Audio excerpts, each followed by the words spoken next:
মোবারক হবে, কিন্তু একজন আজ আল্লাহর সাথে কথা বলতে পারবে। আমি ঈসা নবী, নবী হওয়া সত্ত্বেও যেই নবীর উম্মত হয়েছিলাম, তিনি আখিরি নবী রাহমাতুল লিল আলামিন। চিৎকার মেরে বলেন ইয়া রাসূলুল্লাহ। শ্রেষ্ঠ নবী দিলাম রে তরিয়ে নিতে রোজ হাসরে। আল্লাহু আকবার। শ্রেষ্ঠ নবী দিলাম রে তরিয়ে নিতে রোজ হাসরে।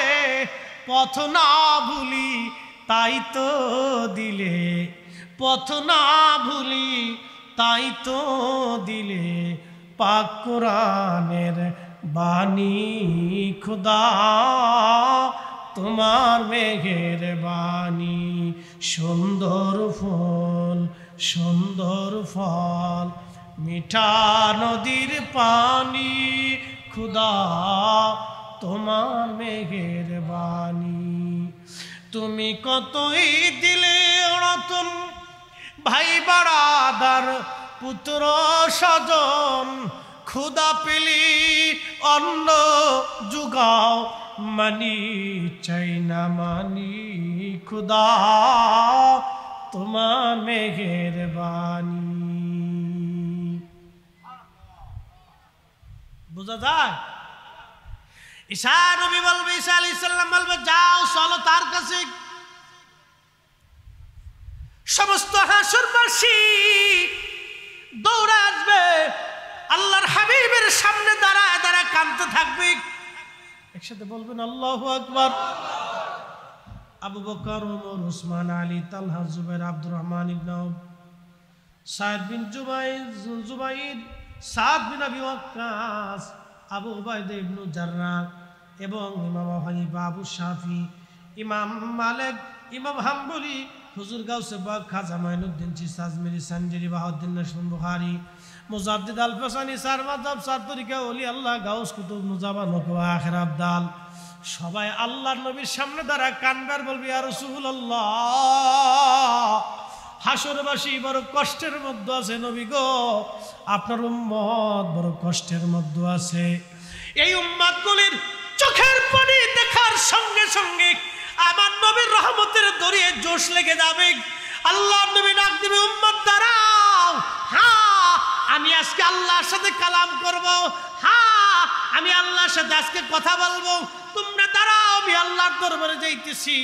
আল্লাহর নবী দৌড়াইয়া আরশে মুআল্লার সামনে যাইয়া খুদার কুদরতি কদমের সামনে সিজদায় পড়ে যাবে।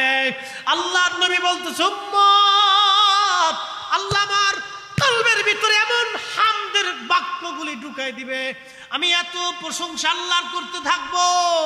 প্রশংসা শুনে রব বলবে, হাবিব আপনি মাথা উঠান, আপনি মাথা উঠান।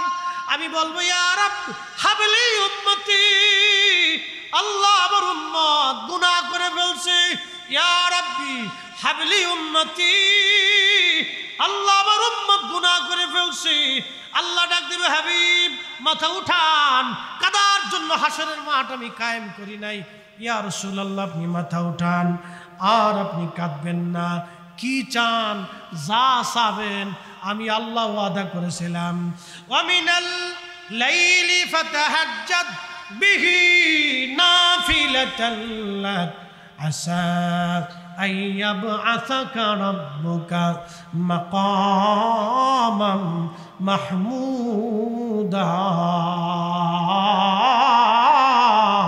চিৎকার মেরে জোরে বলবেন কি মারহাবা। সালাতুন ইয়া রাসূলুল্লাহ আলাইকুম,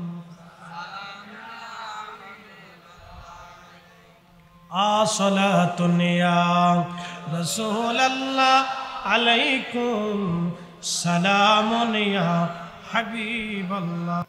বন্ধু আমি তো ওয়াদা করছি আপনাকে মাকামে মাহমুদ ওয়ালা বানাবো। একসাথে আল্লাহু আকবার। যা কাউকে দেই নেই আর কাউকে দেব না। হাসরের মাঠে আমি রব মালিক ইয়াউমিদ্দিন, আপনি নবী আশ-শাফিউল মুজনিবিন। হাসরের মাঠের মালিক আমি, কিন্তু হামদের পতাকা হাসরের মাঠের মালিক আমি, কিন্তু সুপারিশের পতাকা মাকামে মাহমুদ ওয়ালা আপনি নবী নিজে, আমি আরশে ওয়ালা আপনি মাকামে মাহমুদ ওয়ালা, আমি বিচার দিবসের মালিক আর আপনি শাফিউল মুজনিবিন, আমি রব্বুল আলামিন আপনি রাহমাতুল লিল আলামিন। চিৎকার মেরে জোরে বলেন মারহাবা।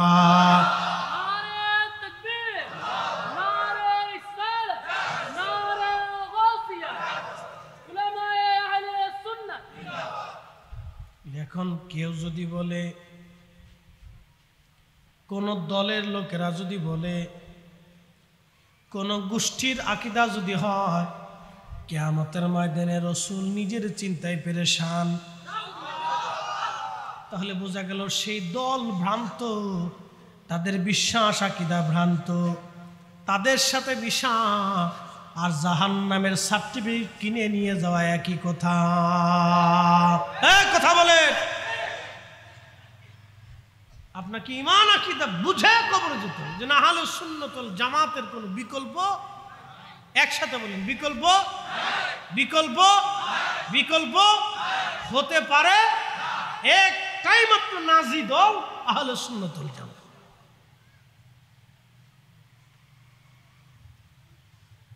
আল্লাহর কোরআনে আল্লাহ বলে, হাবিব আমি তো আপনাকে মাকামে মাহমুদের ওয়াদা করে রাখছি, উঠান মাথা, কি চান আপনি? তখন নবী কান্দে, ইয়া রাব্বি হাবলি উম্মতি, আল্লাহ আমার উম্মত গুনাহ করে ফেলছে।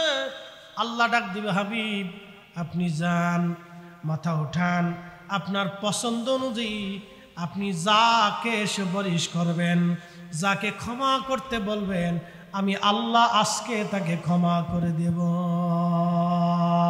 না না হয় না, আরো জোরে বলেন। শ্রেষ্ঠ নবী দিলাম রে তরিয়ে নিতে রোজা হাসরে, শ্রেষ্ঠ নবী দিলাম রে তরিয়ে নিতে রোজা হাসরে, পথ না ভুলি তাই তো দিলে পাক কুরআনের বাণী, খুদা তোমার মেহেরবানি।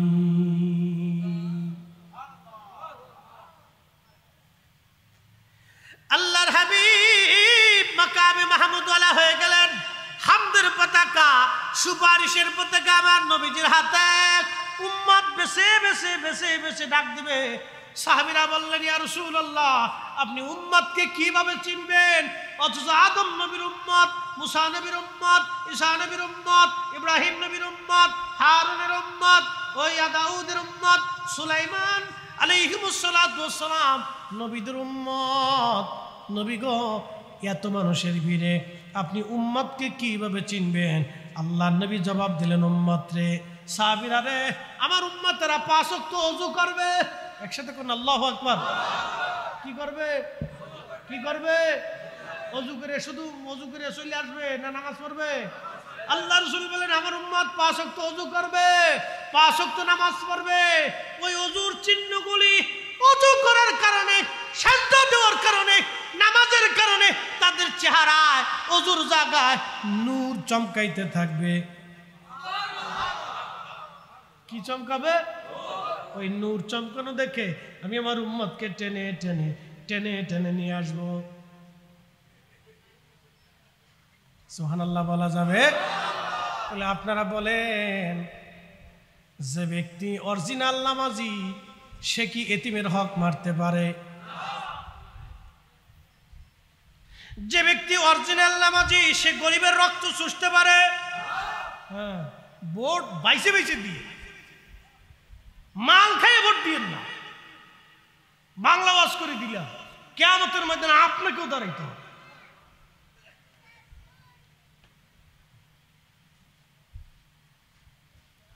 প্রিয় উপস্থিতি আমার, আহা, আল্লাহ রাসূলের সুপারিশ এত পরিমাণে আসতে থাকবে। একসাথে বলবেন আল্লাহু আকবার। সহিহ মুসলিমের কিতাবুশ শাফার ভিতরে আছে এত পরিমাণে সুপারিশ। নবীজি বলতেছেন, আমি এত পরিমাণে সুপারিশ করব, যাকে চাবো আল্লাহ তাকে মাফ করবে, আমি যাকে চাবো আল্লাহ তাকে মাফ করবে। দিতে দিতে দিতে দিতে মাফ টানতে টানতে টানতে টানতে আজাজিলকে চিনেন তো আপনারা? আজাজিল চিনছেন তো আপনারা?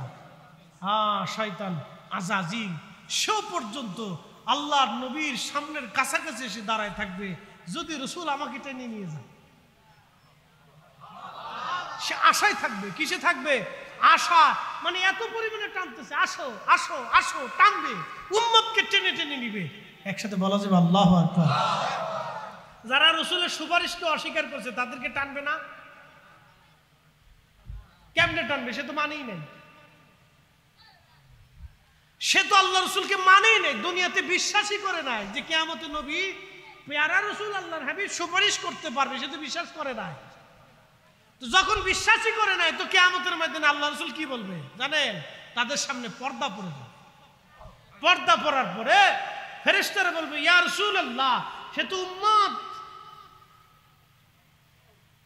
ও না, পর্দা পড়ে যাবে। আল্লাহ রসুল বলবে, ফেরেশতারা, এটা আমার উম্মত।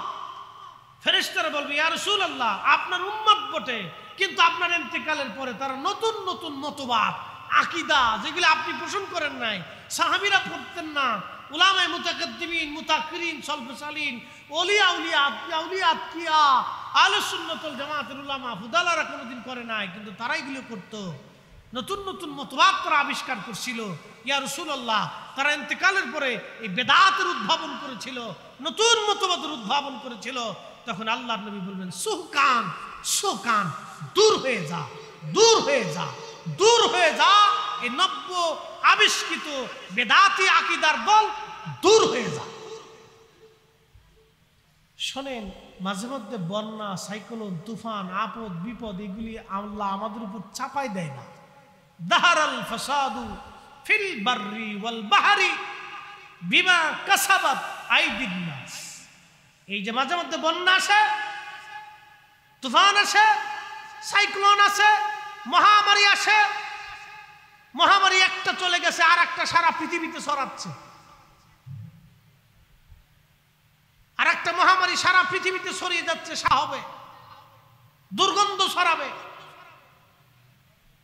আর একটা মহামারী সারা পৃথিবীতে ছড়াচ্ছে, একটার পর একটা আসতেছে, কিন্তু এটা আর ফিরে যাবে না।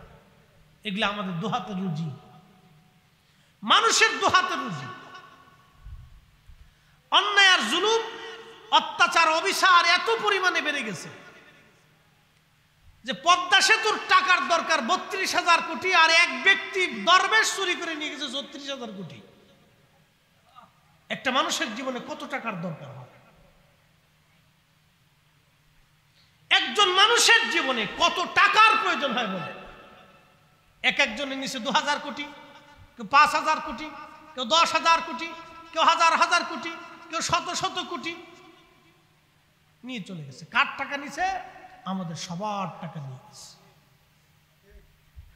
এখানে কে সুন্নি, কে ওয়াহাবি, কে খারিজি, কে রাফিজি, কে হিন্দু, কে শিয়া, কে আওয়ামী লীগ, কে বিএনপি, কে জাতীয় পার্টি, কে জামাত, কে অমুক আন্দোলন, কে আহলে সুন্নাত, ইসলামিক ফ্রন্ট, কে অমুক পার্টি, তমুক পার্টি।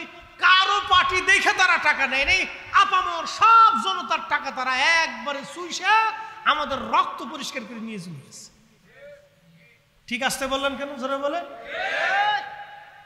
ভারত যখন পানি ছাড়ছে বাংলাদেশে, তখন কিন্তু সে হিন্দু আর মুসলমান দেখে পানি ছাড়ে নাই, সে একসাথে ছাড়িয়ে দিচ্ছে। ও জানে যে দেশে হিন্দু আছে, ও জানে আমার পানিতে মন্দির ডুববে, তারপরও পানি ছাড়িয়ে দিচ্ছে। বুঝতে পারছেন? পরিস্থিতি খুব ভয়াবহ। প্রিয় উপস্থিতি, আমি শাফায়াতের আলোচনায় পরে যাচ্ছি। আপনাদেরকে নিয়ে একটা ঘটনা শোনাইয়া আমি আমার মূল আলোচনা কিয়ামতের মাঠে চলে যাব। কারণ আমার আলোচনাটা হলো কিয়ামতের মাঠ, সেই আলোচনায় আমি চলে যাব। কিন্তু একটা ঘটনা শোনাই। নবীর একজন সাহাবী ছিলেন, তার নাম সাঈদ ইবনে আমের রাদিয়াল্লাহু আনহু। হযরত ওমরের জমানা, তিনি সারা পৃথিবীর, অর্ধ পৃথিবীর খলিফা ছিলেন। ঘর্ষণ দোলার তখ্তের উপরে বসে তিনি পৃথিবী পরিচালনা করতেন। আলিশান কোনো প্রাসাদ তিনার ছিল না, বিরাট দামি গাড়ি বাড়িও তার ছিল না। এমনভাবে তিনি বেতন নিতেন বাইতুল মাল থেকে, কোন রকম তার সংসার চলত। বর্ধিত টাকাও থাকতো না, যেই টাকা দিয়া হযরত ওমর রাদিয়াল্লাহু আনহু সন্তানের প্রয়োজনের ঈদের কাপড় কিনে দিবে এমন টাকাও হযরত ওমরের জমা ছিল না। না না, আরো জোরে বলেন সুবহানাল্লাহ। এরকম নেতা দেশে আছে? জোরে কন, আসতে বলেন না, ভয় পাওয়ার কিছু নাই, জোরে বলেন। এরকম নেতা, এই জন্য আল্লাহ রসুল বলছেন আসহাবী কান্নুজুম। এই জন্য আল্লাহ রসুল বলছেন আল্লাহ আল্লাহ ফি আসহাবী, আল্লাহ আল্লাহ ফি আসহাবী। হে আমার উম্মত, তোমরা সাহাবীদের ব্যাপারে আল্লাহকে ভয় করো, আমার সাহাবীদের ব্যাপারে আল্লাহকে ভয় করো। লা তাত্তাখিদুহুম গারাদাম মিন বাদি, আমার ইন্তেকালের পরে আমার কোন সাহাবীকে তোমরা সমালোচনার পাত্র বানিও না, আমার কোন সাহাবীর দোষ তালাশ করিও না, আমার কোন সাহাবীর খুঁত তালাশ করিও না, আমার কোন সাহাবীর অপদস্থ অপনন্দমূলক কথা বক্তব্য দিও না, আমার কোন সাহাবীর বিরুদ্ধচারণ করিও না। একসাথে জোরে বলা যাবে আল্লাহু আকবার। প্রিয় মুসলমান, খুব মনোযোগ দিয়ে আমি আমার রসুলের বক্তব্য আপনাদের সামনে তুলে ধরলাম। এবার যদি আপনার বড় হুজুরের পছন্দ হয়, যদি মনে করেন আপনার রসুলের চাইতে আপনার বড় হুজুর বিরাট, তাহলে হুজুরের কথা মাইনা সাহাবীদের সমালোচনা করবেন। আর যদি বলেন না আমার রসুলের কথাই শিরোধার্য, সাবধান করে বলে দিয়ে যাচ্ছি, কোন সাহাবীকে সমালোচনা করা তো দূরের কথা, সাহাবীর সমালোচনা তো করা দূরের কথা, অন্তরের মধ্যেই খেয়ালও কখনো আনবেন না। কারণ এই কথাটা আল্লাহর নবী নিষেধ করে দিলেন, লা তাত্তাখিদুহুম গারাদাম মিন বাদি, আমার ইন্তেকালের পরে তোমরা আমার সাহাবীদেরকে সমালোচনার পাত্র বানায়ও না। একবার জোরে বলা যাবে কি মারহাবা। ফামান আহাব্বাহুম, আল্লাহ রাসূল আরো বাড়ায় বলতেছেন, ফামান আহাব্বাহুম ফাবিহুব্বি আহাব্বাহুম, কেউ যদি তাদেরকে ভালোবাসে আমি রসুলকে ভালোবাসা হয়ে যাবে। ওমান আবগাদাহুম ফাবিবুগদি আবগাদাহুম, কেউ যদি তাদেরকে কষ্ট দাও, তাদের সাথে দুশমনি করো, আমি নবীকে কষ্ট দেওয়া হবে, আমি নবীর সাথে দুশমনি করা হবে। কথা কি আমার না আল্লাহর নবীর? কথা কি হাশিমি হুজুরের না আল্লাহর নবীর? কথা কি আলা হযরতের না আল্লাহর নবীর? আল্লাহ রসুলের। যার কদম মুবারকের জুতা, যার কদম মুবারকের জুতা যদি এক পাল্লায় দেন, যার কদম মুবারকের জুতা যদি জুতা মুবারক যদি এক পাল্লায় দেন, নবী রসুল ব্যতীত সব মানব জাতিকে যদি আর এক পাল্লায় দেন, আমার রসুল করিমের জুতা মুবারকের ওজনের সমান হবে না।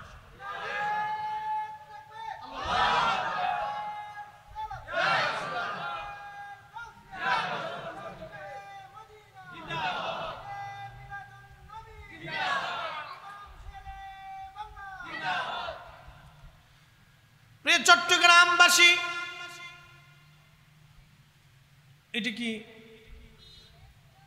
কোন থানার ভিতরে পড়ছে? হাটহাজারীর ভিতরে পড়ে গেছে। আচ্ছা, মাশাআল্লাহ।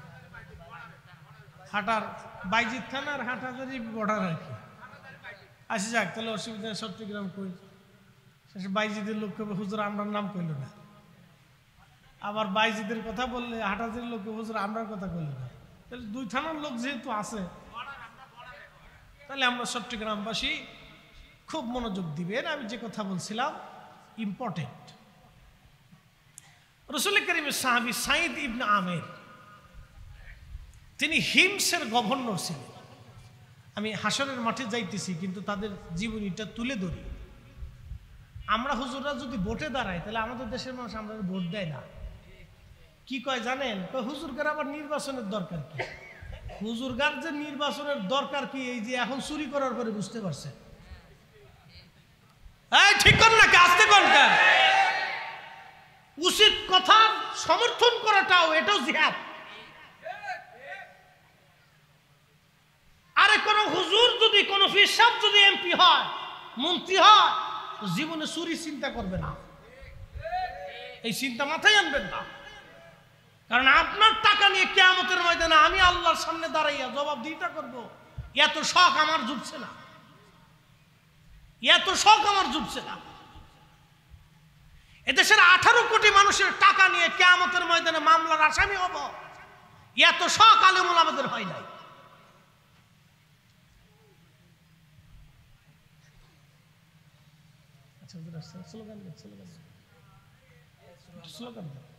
নারে তাকবীর, নারে রিসালাত, আহলে সুন্নাত ওয়াল জামাত, নারে তাকবীর, নারে তাকবীর, নারে রিসালাত, নারে গাউসিয়া, আহলে সুন্নাত ওয়াল জামাত, হুজুর আল্লাহ হাফেজ হযরত হাশিম মুতাজিল্লাহ আলী।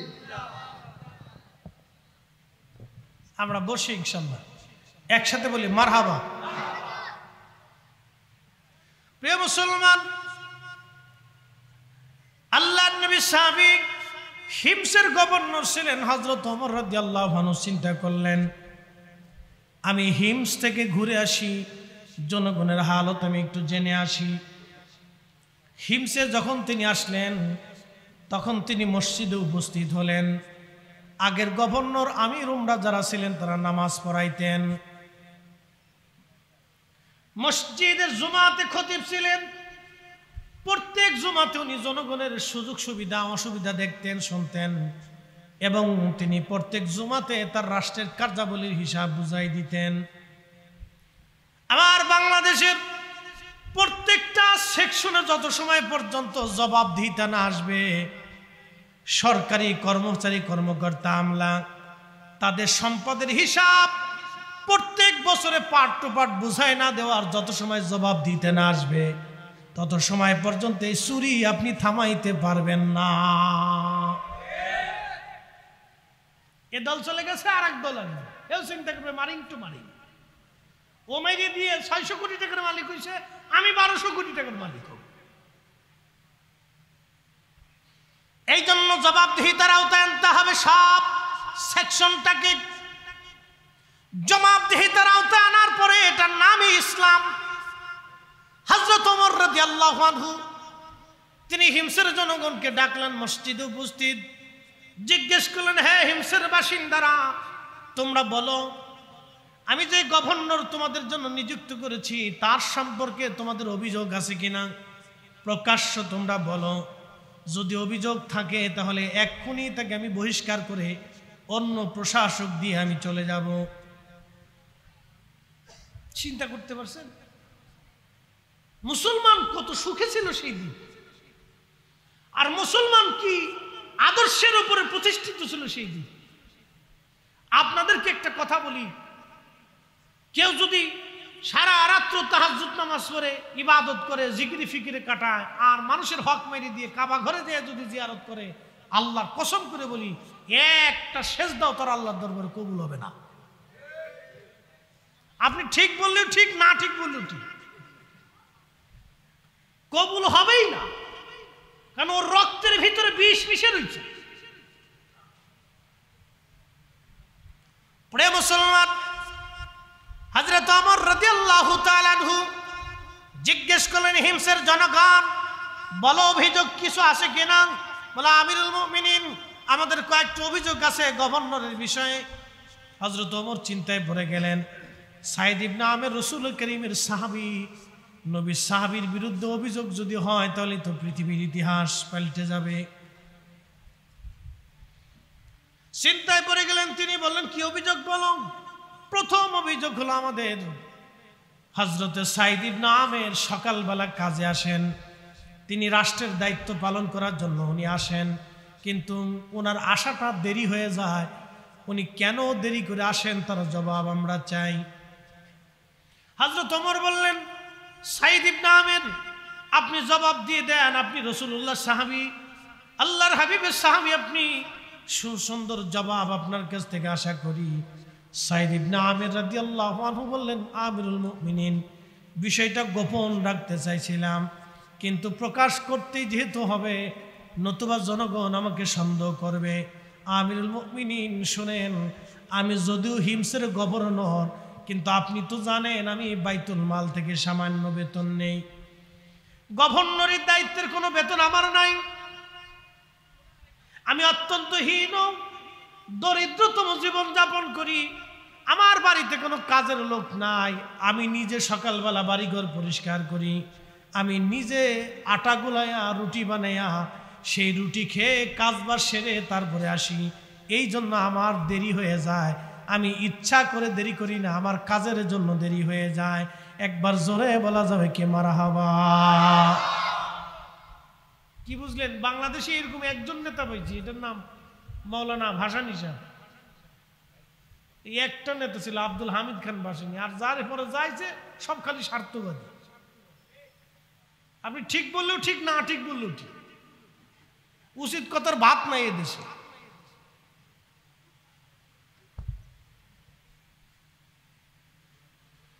প্রিয় ভাইরা আমার,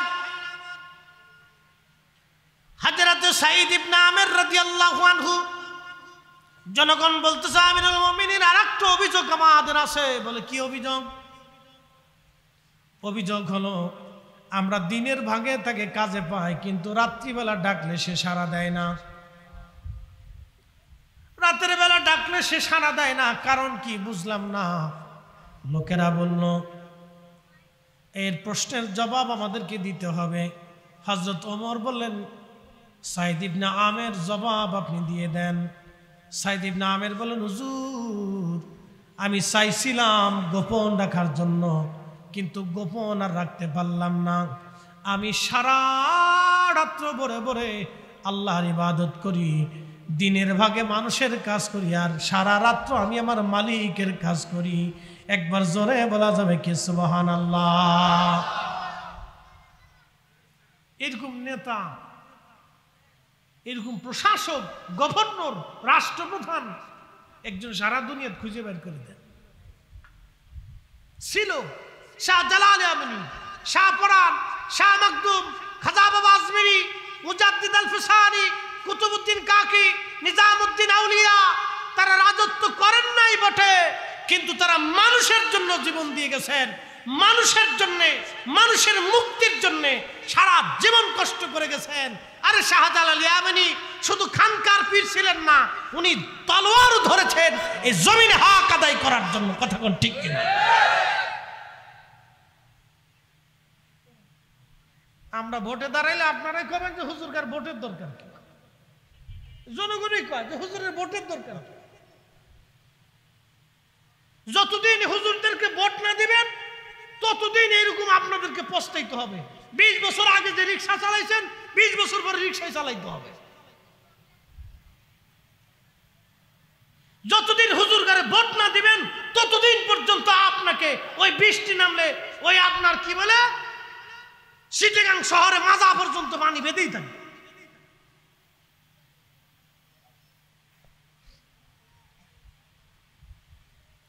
প্রিয় মুসলমান, মন খারাপ করবেন না।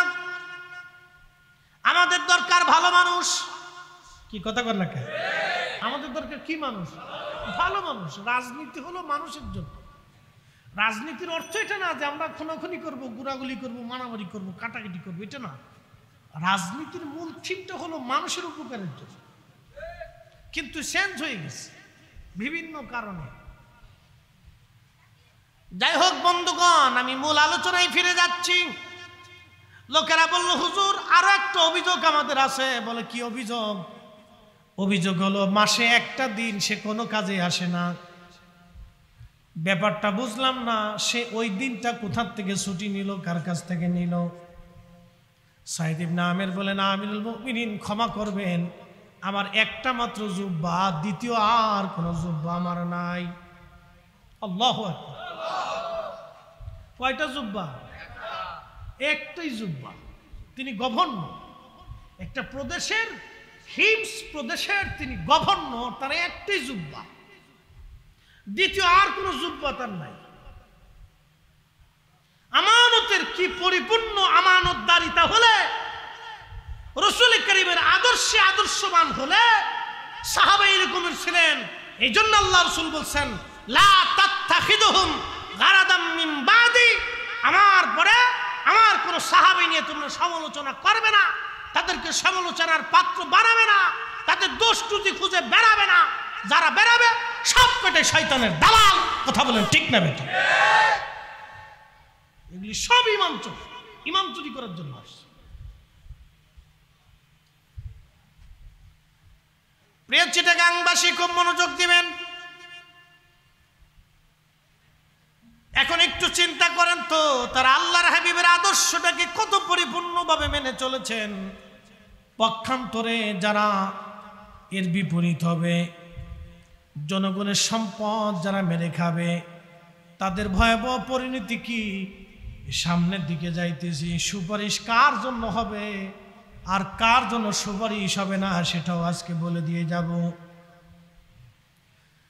আল্লাহ রসুলের আরেকজন প্রসিদ্ধ আশিক ছিলেন, তার নাম ওমর ইবনে আব্দুল আজিজ রাদিয়াল্লাহু আনহু। মুসলমানদের প্রথম মুজাদ্দিদ ছিলেন তিনি। ইসলামের চতুর্থ চারজন খলিফার মতো তিনিও এমন একজন খলিফা ছিলেন যাকে মুসলমানের দ্বিতীয় ওমর বলা হয়। তিনি সেইভাবে ইসলামী সাম্রাজ্য পরিচালনা করতেন। ওনার স্ত্রী এবং ছোট্ট সন্তান নিয়ে উনি বাইতুল মালের মধ্যে ঘুরতে গেলেন দেখার জন্য। হযরত ওমর ইবনে আব্দুল আজিজ যখন ঘুরতে গেলেন, যাওয়ার পরে তার ছোট্ট বাচ্চাটা দৌড়ায় যাইয়া বাইতুল মাল থেকে একটা আপেল নিয়ে আপেলের মধ্যে মুখ লাগায় কামড় দিয়ে খাওয়া শুরু করে দিয়েছে। ছোট্ট বাচ্চা আপেল নিয়ে কামড় দিয়ে খাওয়া শুরু করছে। হযরত ওমর ইবনে আব্দুল আজিজ দৌড়াই গেলেন, হাত চেপে ধরলেন। আপেল হাত থেকে নিয়ে মুখটা চেপে ধরে আঙ্গুল ভিতরে ঢুকিয়ে মুখের ভিতর থেকে আপেলের অংশ বের করে নিয়ে আসলেন। একসাথে বলবেন আল্লাহু আকবার। না না, আরো জোরে, আরো জোরে। বাংলাদেশের এক কর্মকর্তার ছেলে 15 লক্ষ টাকা দিয়ে ছাগল কিনতে গেছে। ছাগলে চোর ধরাই দিছে, মারহাবা কইলেন না? সে বেতন পায় মাসে 50,000, তার ছেলে ছাগল কিনতে যায় 15 লক্ষ টাকা দিয়ে। বাকি টাকা জিবরাইল আলাইহিস সালাম দিয়ে গেছে। হ্যাঁ, কত বড় চোরের চোর! এই জন্য আলেমদেরকে ভোট দিতে হবে। কথা কন না কেন? আপনি জানেন আমার দেশের লক্ষ লক্ষ মা টাকার অভাবে ঠিক মতো ওষুধ কিনতে পারে না। আপনি জানেন আমার দেশের কত নারী ডিভোর্স, নারী সন্তান নিয়ে দাঁড়ে দাঁড়ে। আমার দেশের কত বৃদ্ধ বাবা টাকার জন্য ভালো খাবার খাইতে পারে না, আর 15 লক্ষ টাকা দিয়ে ছাগল কিনতে গেছে।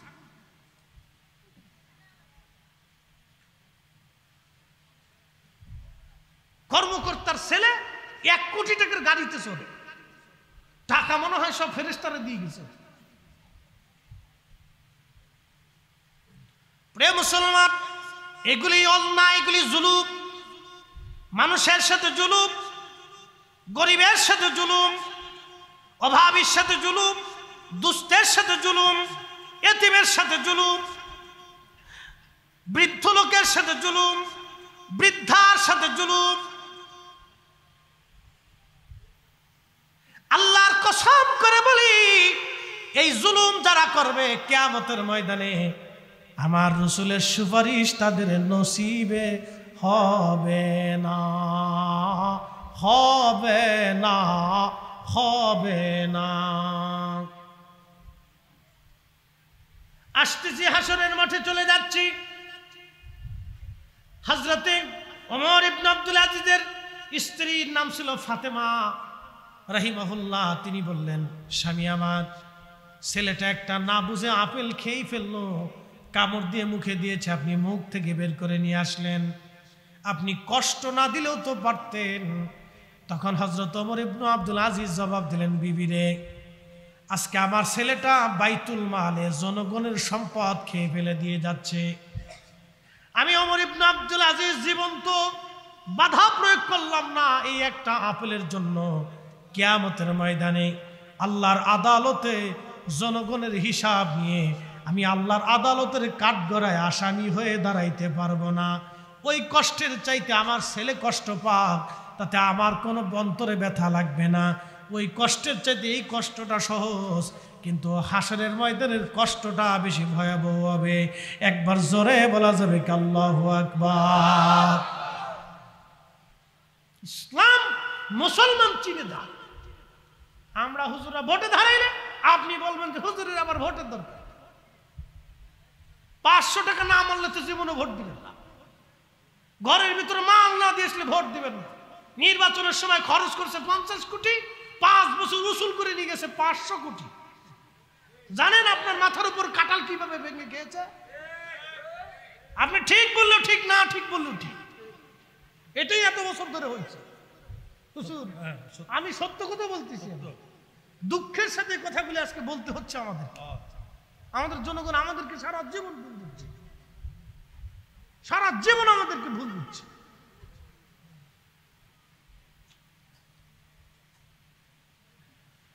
নির্বাচনে খরচ করছে 100 কোটি, সে টাকা চুরি করে নিয়ে গেছে 5000 কোটি, কাঁঠাল ভেঙ্গে ভেঙ্গে খেয়েছে। প্রিয় মুসলমান আমার, হাশরের ময়দানে যাই এদের অবস্থা কি হবে, আর আমার রসুল কি করবেন তিনি।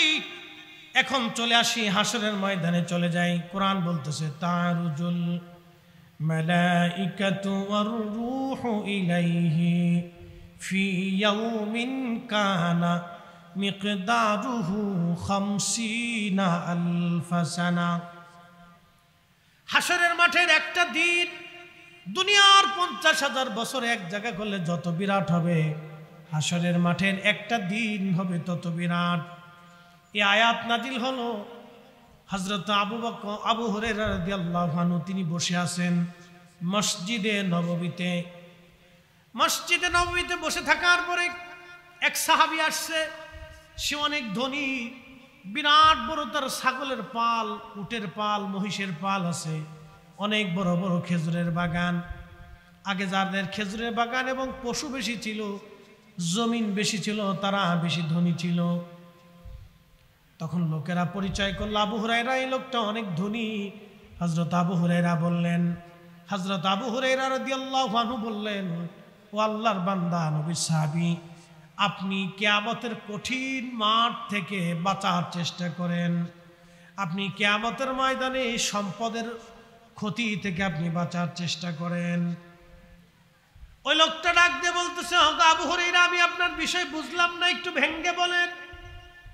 সাহাবী আবু হুরায়রা রাদিয়াল্লাহু আনহু বলতেছেন, আমি আমার মাসুক প্রিয় নবীজির জবান মোবারক থেকে শুনছি, আল্লাহর নবী বললেন কিয়ামতের ময়দানে যারা ধনী ব্যক্তি হবে কিন্তু অর্থের যাকাত দিবে না, দান করবে না, মানুষকে দেবে না। মনোযোগ দিয়ে, যারা অনেক সম্পদের মালিক কিন্তু দান করে না, যাকাত দেয় না, আর যেটি চুরি করে এটির কথা তো কই লাভই নেই। ও তো মানে দুনিয়ার মানুষের কাতারেই সে পড়ে নাই, সে তিলে তিলে গরিব মানুষের রক্ত চুষি নিয়ে গেছে। অ্যাটেনশন, মন খারাপ করবেন না, আমি আপনার বাঁচার জন্য বলতেছি। আল্লাহর কসম করে বলি, আপনার যে সন্তানের জন্য এগুলি করতেছেন, এই সন্তান আপনার কবরের পাশে দাঁড়াবে না। বাংলাদেশের এক ধনাঢ্য ব্যক্তি মারা গিয়েছিলেন করোনায়, নাম বলবো না, বিরাট বড় গ্রুপ ইন্ডাস্ট্রির মালিক, তার নামে, তার ইন্ডাস্ট্রির নামে একটু টেলিভিশন আছে, খুব জনপ্রিয় টেলিভিশন। সেই ভদ্রলোক মারা গেল, তার সন্তান করোনার সময় বাবার লাশের পাশে আসে না। আর যারা অন্যায় করে টাকা রেখে যাচ্ছে, ওই সন্তান 4 পয়সাও কাজে লাগবে না, ওই স্ত্রীও লাগবে না, সন্তানও লাগবে না। কিয়ামতের ময়দানে এগুলো তো খুঁজেই পাওয়া যাবে না। প্রিয় মুসলমান আমার, খুব মনোযোগ দিবেন। হযরতে আল্লাহর হাবিবের সাহাবী বলতেছেন, আমি রাসূল কারীমের জবান থেকে শুনছি, কিয়ামতের মাঠে আল্লাহ রাব্বুল আলামিন যারা সম্পদের যাকাত দেয় না, আল্লাহর পথে যারা ব্যয় করে না, কিয়ামতের মাঠে এই সম্পদ তাদেরকে এক জায়গা করা হবে, বিরাট বড় মাঠ, মাঠের এক প্রান্তে তাদেরকে আল্লাহ পাক ধেয়ে নিয়ে যাবেন, ওই পাশে নিয়ে তাদের সমস্ত সম্পদগুলিকে একটা সাপে পরিণত করা হবে। এই সাপের কপালে থাকবে তিলক, চোখের মধ্যে থাকবে তিলক, এত বড় বিষধর সাপ। আল্লাহর নবী বললেন, একটা নিঃশ্বাস যদি সাপ পৃথিবীতে ছেড়ে দেয়, তাহলে পৃথিবীর মাটিতে কোনোদিন ফসল হবে না, গাছ হবে না, তরুলতা পাতা বাঁচবে না, কোনো প্রাণীর অস্তিত্ব পৃথিবীর মধ্যে থাকবে না। এই সাপের নিঃশ্বাস এত ভয়াবহ, নিঃশ্বাস যদি এত ভয়াবহ হয় তাহলে সাপ কত ভয়াবহ, তার দংশন, তার কামড়, তার বিষ কত ভয়াবহ হবে। নবীজি বললেন কিয়ামতের মাঠে এক কামড়ে 40 বছর পর্যন্ত বান্দার শরীরে বিষক্রিয়া হতে থাকবে। ওই সাপটা এসে শরীরের মধ্যে পেঁচাইয়া আল্লাহু আকবার তার মুখের মধ্যে কামড়াইতে থাকবে, গোশতগুলি টেনে টেনে কামড়ায় কামড়ায় ছিঁড়ে নিয়ে আসবে। হযরত আবু হুরায়রা বলতেছে আমি আমার মাসুক নবীজির জবান থেকে শুনছি আল্লাহর উম্মত এই সাপটা কতদিন পর্যন্ত তারে কামড়াবে। তাআরুজুল মালাইকাতু ওয়ার রূহু ইলাইহি ফি ইয়াউমিন কানা মিকদারুহু 50,000 সানা। দুনিয়ার 50,000 বছর এক জায়গা করলে যত বিরাট হবে, হাসরের একটা দিন হবে তত বিরাট। আল্লাহর নবী বলেন উম্মত রে, তাদেরকে হাসরের মাঠের এক পাশে নিয়ে এইভাবে তাদেরকে কামড়ানো হবে, আর হাসরের মাঠে আর এক পাশে থাকবে আমরা এই সাধারণ বান্দা, তাদের হিসাব টানা হবে। একসাথে বলবেন না আল্লাহু আকবার। হাসরের মাঠে এক পাশে থাকবে দুর্নীতিগ্রস্তরা, চোরেরা, ডাকাতরা, সন্ত্রাসরা, রক্তচুষারা, যাকাত দেনওয়ালা না, যারা যাকাত দেয় না তারা, যারা মালের সম্পদকে আল্লাহর রাস্তায় ব্যয় করে না তারা, হাসরের মাঠের এক কোণায় থাকবে তারা। ওদের জন্য কোনো সুপারিশ নাই, ওরা থাকবে এক কোণায়, ওদের মাঠ আলাদা থাকবে, জায়গা নির্বাচিত আলাদা। আল্লাহ রাসূল বলতেছেন, সহিহ বুখারীতে হাদিস আসছে, কোরআন শরীফের তাফসীরের মধ্যে আসছে, তাদেরকে আলাদা করে রাখা হবে আর সমস্ত জনগণকে এক পাশে নিয়ে আসা হবে। আল্লাহ সবার হিসাব করবে, মানব জাতির হিসাব আল্লাহ টানবে, কিন্তু তাদের হিসাব তখনও ধরে নাই। জিন জাতির হিসাব টানবে, তখনও তাদের হিসাব আসে নাই। ফেরেশতা জাতির হিসাব আসবে, তখনও তাদের হিসাব ধরবে না। পশু পাখিদের বিচার হবে। বলে ফরিদে হুজুর পশু পাখির বিচার কি? হ্যাঁ। আপনাদের গ্রামের নাম কি? খন্দকিয়া। উত্তর পাড়ার গরু দক্ষিণ পাড়ার গরুর বিরুদ্ধে বিচার দেবে রব। আমারে দক্ষিণ পাড়ার গরু মারছিল, গুতা মারছিল, আমারে কষ্ট দিয়েছিল। আল্লাহ আজকে হাসরের মাঠে বিচার চাই। দুনিয়াতে তো আমাদের কোনো আদালত ছিল না, আমরা দুনিয়াতে কোথাও বিচার দিতে পারি নাই। আজকে তুমি মালিক ইয়াউমিদ্দিন, বিচার দিনের মালিক আল্লাহ, তোমার কাছে আজকে ফায়সালা চাই। দক্ষিণ পাড়ার কুকুর উত্তর পাড়ার কুকুরের বিরুদ্ধে মামলা করবে, বিড়ালে মামলা করবে, ছাগলে মামলা করবে। আপনি অন্যায়ভাবে একটা কুকুরকে লাথি মারছিলেন, ওই কুকুর আপনার বিরুদ্ধে মামলা করবে। বুঝে যাবেন ওয়াজ। ওই কুকুর সেই দিন মামলা করবে, বাড়ির বিড়ালটারে খাবার দেন নাই, লাথি মেরে ফেলে দিয়েছেন, ওই বিড়াল মামলা করবে, আল্লাহ আমার খাবার দেয় নাই, লাথি মারছিল। আপনি গরুকে অন্যায়ভাবে পিটুনি দিয়েছেন, কাজ বেশি করাইছেন, মামলা করবে সে। কিয়ামতের ময়দানে এই পশু পাখিরা মামলা করবে।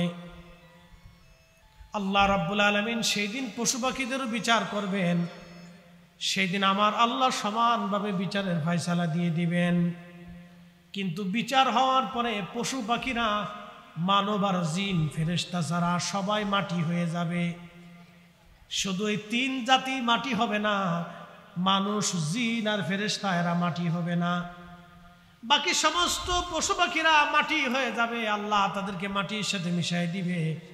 সেই দিন কাফের বেঈমান, ওই দুর্নীতিগ্রস্ত যারা মানুষের হক মেরে মেরে গরিবের রক্তগুলি চুষে চুষে নিয়ে গিয়েছিল, তারা হাতের মধ্যে কামড়াইবে, গোশতগুলি কামড়াই টেনে ছেড়ে ফেলবার। বলে ফায়াকুল রাব্বি, ওগো রব, লাউলা আখারতানি ইলা আজালিন করিব, আমাদেরকে আবার পৃথিবীতে আপনি পাঠান। আল্লাহ আমাদেরকে পৃথিবীতে পাঠান।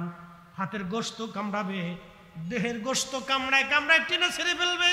আর বলবে ইয়া রব আমাদেরকে আবার পৃথিবীতে পাঠান, ফাসাদদাকা বেশি বেশি করে তোমার পথে আমরা দান করব, ওয়া কুম মিনাস সলিহিন সলিহিন নেককারদের তোমার বন্ধু পেয়ারাদের অন্তর্ভুক্ত হয়ে আসবো। আল্লাহ আমরা নামাজি হব, চুরি বাটপারি করব না, আল্লাহ মানুষের হক আর মারব না, গরিবের হক মারব না, এতিমের হক মারব না, অসুস্থর হক মারব না, বৃদ্ধের হক মারব না, বৃদ্ধের হক মারব না। আল্লাহ আমরা সাদকা দিব, দান করব আর সলিহিনদের অন্তর্ভুক্ত হব। আল্লাহর কোরআন বলতেছে ওয়ালাই ইউআখিরাল্লাহু নাফসান ইযা জাআ আজালুহা, বান্দারে একবার যদি হায়াত শেষ হয় 1 মিনিটও তুমি দুনিয়াতে থাকতে পারবা না। আর যদি দুনিয়া থেকে তুমি চলে যাও কবরে, আর ফিরে আসার কোনো সুযোগ হবে না। একদিন মাটির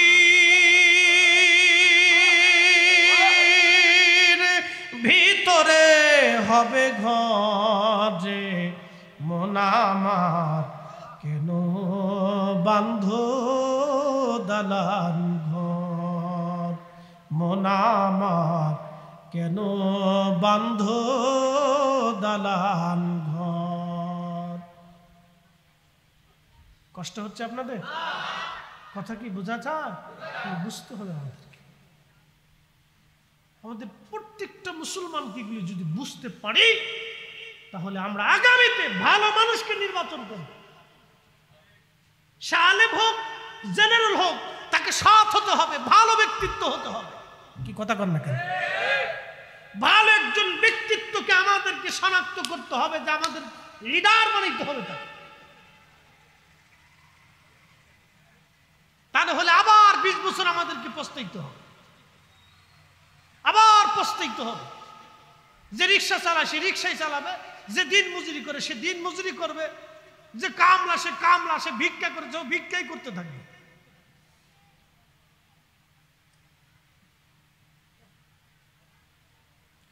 প্রিয় মুসলমান, আমার কথা আমারটা তিতা হলেও আমি বাস্তবসম্মত বক্তব্য দিচ্ছি, মনোযোগ দেন। তাদের কিয়ামতের ময়দানে দেখেন মানব জাতির হিসাব হবে, কিন্তু তাদের হিসাব আল্লাহ টানবে না। সাপে কামড়াইতেছে, তাদেরকে হিসাব টানা হবে না। জিন জাতির হিসাব টানা হলো, তাদের হিসাব তখনও নেওয়া হয় নাই। ফেরেশতাদের হিসাব টানা হবে, সেই তারপরও তাদের হিসাব টানা হয় নাই। তাহলে আপনি বুঝেন তো কত বছর কত দিন সেই দিন পার হবে, তখনও সাপে তারে কামড়াইতে থাকবে। এরপরে আল্লাহর নবী বললেন তারপরে তাদেরকে আনা হবে বিচারের কাঠগড়ায়। এত কোটি কোটি বছর তারা শাস্তির ভিতরে থাকলো, তারপরে আল্লাহ তাদেরকে বিচারের কাঠগড়ায় আনবে। বিচারের কাঠগড়ায় আনার পরে তারপরে আল্লাহ ফয়সালা দিবে, হয় জান্নাত না হয় জাহান্নাম। তার আগে কোটি কোটি বছর তারা ওই সাপের কামড়ে নির্যাতনে অত্যাচার। হাসরের মাঠের এক কোনায় একটা মাঠ তাদেরকে বরাদ্দ করা হবে। এই দুর্নীতিগ্রস্ত, এই দুর্নীতিবাজ যারা হবে, যারা আমার এতিমের টাকা মেরে দিল, যারা আমার গরিবের টাকা মেরে দিল, আমার বিধবার টাকা মেরে দিল, আমার চিকিৎসার অর্থাৎ গরিব মানুষের চিকিৎসার বরাদ্দের টাকা মেরে দিল, আমার দেশের সাধারণ মানুষের রাস্তার টাকা মেরে দিল, গমের টাকা মেরে দিল, বন্যার্থদের টাকা মেরে দিল, আমার দেশের ওই গরিব দরিদ্র শিক্ষার্থীদের শিক্ষার টাকা মেরে দিল, কৃষকের ওই আপনার কি বলে শালির টাকা মারলো, ওই সারের টাকা মারলো, তেলের টাকা মারলো, ওষুধের টাকা মারলো। ভাবতেছে সুপারিশ পেয়ে দেবো, আর কাবা ঘরে যাইয়ে খুদার ঘর তাওয়াফ করিয়া, আর ওই যে টুইন টাওয়ার কি ক্লক টাওয়ারে থাইকে ও সুন্দর এই কি বলে আপনার ভিআইপি হোটেলে থাইকে ও কাবা ঘরে জিয়ারত করে হস্টস করে এসে মনে করছে বেশ তো পেয়ে গেছি। শয়তানে হাসার করে, ওরে চাচা তোর মতো চাচা থাকতে আমার আর টেনশন নাই, তুই একাই বাঙালি শেষ করে দিবি যা। ক্লক টাওয়ারে থাকে মক্কায় যায়, জানেন ভিআইপি হোটেলে যায় থাকে, এখানে যা থাকে আরাম করে খায় দা, মাঝে মধ্যে নামাজ আসলে আসতেও পারে, না আসলে না আসে, ওখান থেকে নামাজে দাঁড়ায়। ওই নামাজ পড়ে হস্টস করে টপ টপ করে খুদার ঘর ধরে কান্দে কেটে মনে করছে একবারে মাপ পেয়ে গেছি। আর আমার দেশের এতিম টাকার অভাবে ধুকে ধুকে কষ্ট করছে। আমার দেশের অসুস্থ ব্যক্তি যার জন্য সুস্থতার বরাদ্দ ছিল, ওষুধের বরাদ্দ ছিল, ও ওষুধ না খেয়ে ধুকে ধুকে কষ্ট করছে। আমার দেশের দরিদ্র ব্যক্তি যে মাথার ঘাম পায়ে ফেলে পরিশ্রম করে যাচ্ছে তার জন্য বরাদ্দ ছিল, তার টাকাটা মেরে দিয়েছে, সেও কষ্ট করে কোনদিন খাইছে, কোনদিন না খেয়ে থাকছে। আর আপনি ভাবছেন বেহেশত পেয়ে গেছি, কিয়ামতের ময়দানে রাসূলের সুপারিশ পাবো। আল্লাহর নবী এই সমস্ত উম্মতের দিকে ফিরে তাকাবেই না, ফিরে তাকাবেই না কিয়ামতের ময়দানে। প্রিয় বন্ধুগণ, আমার হাসরের মাঠ কায়েম হবে। কঠিন পরিস্থিতি, অনেক বড় পরিস্থিতি। নবীজির সুপারিশ কাদের জন্য এবার জেনে যান। আপনি ধরেন নামাজ পড়েন নাই, অপরাধ করে ফেলছেন, রোজা রাখেন নাই, অপরাধ করে ফেলছেন, আপনি কি বলে অন্যায় করছেন, ভুল করে ফেলছেন, নামাজ পড়েন নাই, রোজা রাখেন নাই, এই সমস্ত অপরাধগুলি যেগুলি হকুল ইবাদ না, হকুল আল্লাহর হক। রাসূল কারীমের সুন্নাত আপনি হয়তো একটা মানছেন আর একটা মানেন নাই। এই সমস্ত পাপী যারা, কিয়ামতের ময়দানে আল্লাহর নবী তাদেরকে সুপারিশ করবে। সুবহানাল্লাহ বলা যাবে না? আরো জোরে। কিন্তু হকুল ইবাদ যে মারছে, বান্দার হক, ওই দরবেশ চিনছেন তো আপনারা? দরবেশ, এই দরবেশে মারছে টাকা। বিরাট বড় বুজুর্গ, প্রত্যেক বছর হজে গেছে, আর প্রত্যেক রমজানে যাইয়া ও এতেকাফ করতো কাবা শরীফে। কত বড় দরবেশ, বাপরে বাপ! আমি সহিহ হাদিস মানি, আর মাঝে মধ্যে কোরআনেও কিছু সমস্যা আছে। কত বড় হারামজাদা, চিন্তা করেন, কোরআনেও কিছু সমস্যা আছে। দরবেশ আমি সহিহ হাদিস মানি। তো এখন বোঝা গেল যে কি সহিহ হাদিস এতদিন মানছে, বুঝতে পারছেন? তাহলে এরকম কত দরবেশ আমাদের দেশে আছে। প্রত্যেক বছরে রমজানে এসে ইতিকাফ করতে যায় কাবাতে, বুঝেন আপনি? এই দরবেশ, এই দরবেশে কাবা শরীফে যাইয়া, কাবা শরীফে যে এসে রমজানে ইতিকাফ করে। আর এই দরবেশের ছেলে 350 টাকা খরচ করে খাল তার ছেলের বিবাহ বার্ষিকী উদযাপন করতে যায়। 350 কোটি টাকা খরচা করে। 350 টাকা খরচ করলে আমার দেশে হাজার হাজার গরিব মানুষের বাড়ি বানাই দেওয়া যায়। হ্যাঁ, ঠিক বলেন না কেন? আমার দেশের হাজার হাজার চিকিৎসাহীন মা বাবা, বৃদ্ধ মানুষের চিকিৎসা করে তার মনে অন্তত শান্তি দেওয়া যায়। চোরের গোষ্ঠী করছে টাকা। তারপরও আপনারা আলেম ওলামা দেখে ভোট দিবেন না, ভালো মানুষ দেখে ভোট দিবেন না, যে পয়সা ছুটাইতে পারে খালি এর পিছু পিছু দৌড়াবে। আপনাদেরও কিয়ামতের ময়দানে জবাব দিতে হবে। এই চোরদেরকে যারা সমর্থন করছেন তাদেরকে জবাব দিতে হবে কিয়ামতের ময়দানে।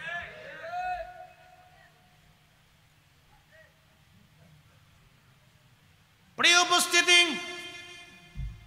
খুব মনোযোগ দিবেন। আল্লাহর নবী কিয়ামতের ময়দানে আল্লাহ রাব্বুল আলামিন বিচার কার্য তখন শুরু করেন নাই। হাসরের ময়দানের প্রাথমিক সময় আল্লাহর কাহানিয়াত এসে গেল। আল্লাহ বিরাট বড় শক্ত হয়ে গেলেন।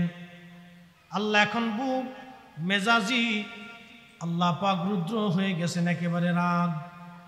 সৃষ্টির প্রতি আল্লাহ বিরাট বড় রাগ। হাই হাই, কাহারিয়াত এসে গেল। সৃষ্টির প্রতি আল্লাহ মায়ার নজরে তাকান না, বিরাট রাগ করে বসছেন আল্লাহ। এরকম বহুদিন পার হয়ে গেল। সূর্য মাথার উপরে আঘাত, দুঃখিত 1 থেকে 2 কিলোমিটার। সূর্যের উত্তাপ বর্তমানে পৃথিবীতে যে সূর্য 200 কোটি ডিগ্রি সেলসিয়াস, সূর্যের ভিতরে বাবা ঘন্টায় 1 লক্ষ কিলোমিটার বেগে শুধু আগুনের ঝড় হতে থাকে। এই সূর্যটাকে জ্বালানোর জন্য আমার আল্লাহ ফেরেশতারা প্রত্যেক দিন হাজার হাজার বিলিয়ন ট্রিলিয়ন অগণিত কোটি টন গ্যাস নিক্ষেপ করেন সূর্যটাকে জ্বালানোর জন্য।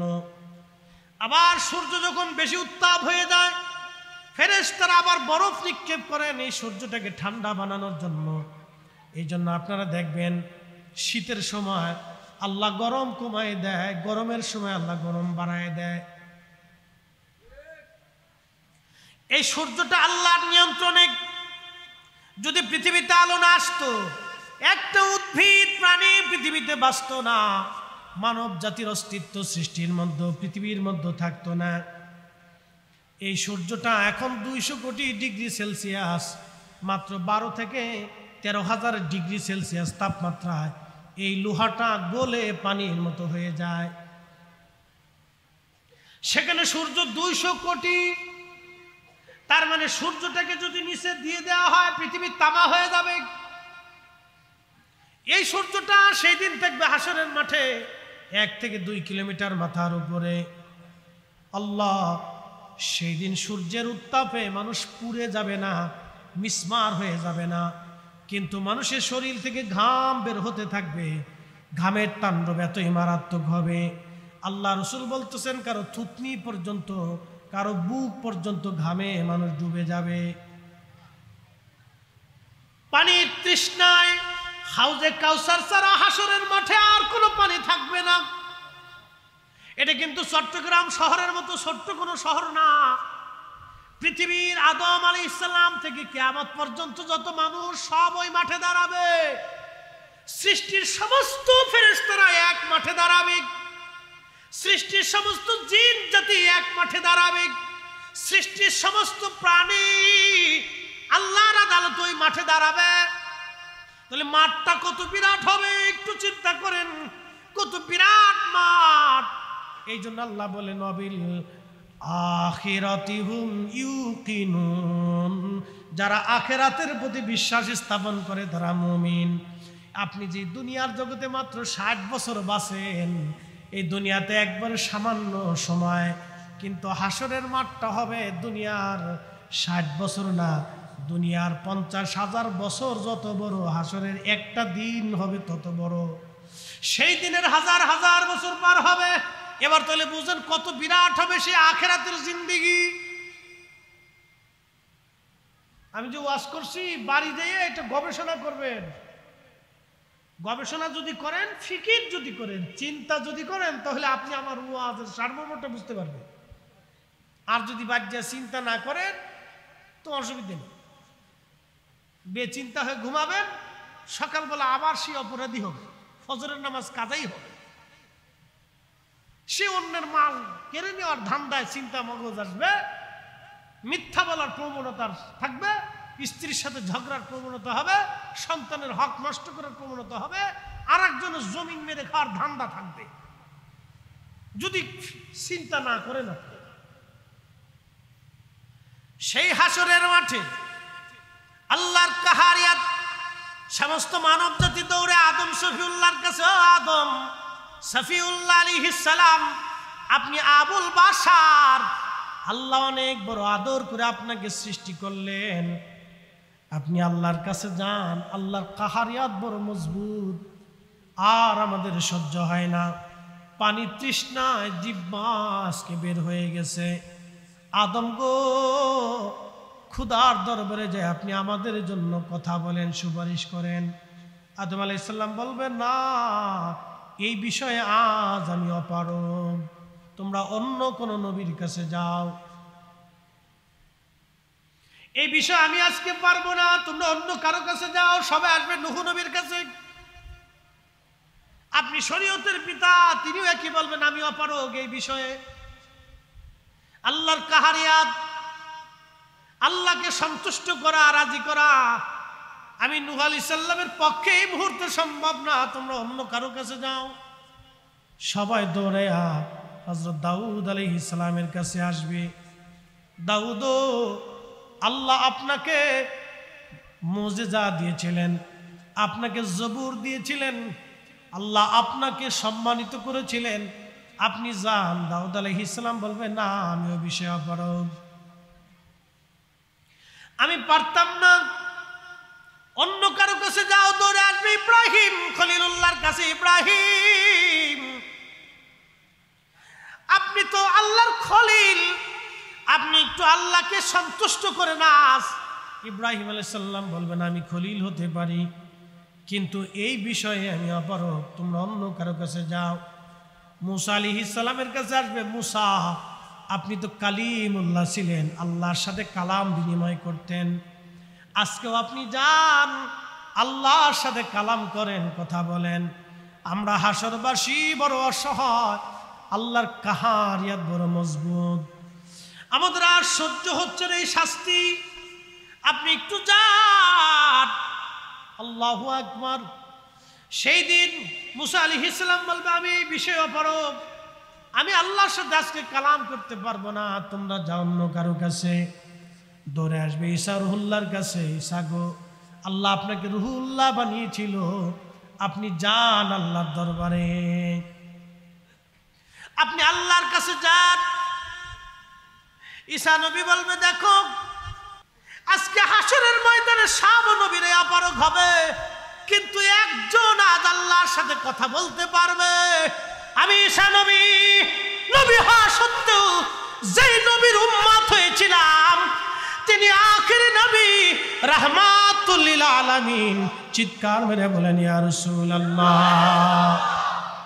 শ্রেষ্ঠ নবী দিলাম রে তরিয়ে নিতে রোজ হাসরে। আল্লাহু আকবার। শ্রেষ্ঠ নবী দিলাম রে তরিয়ে নিতে রোজ হাসরে, পথ না ভুলি তাই তো দিলে, পথ না ভুলি তাই তো দিলে, পাক কোরআনের বাণী খুদা তোমার মেঘের বাণী।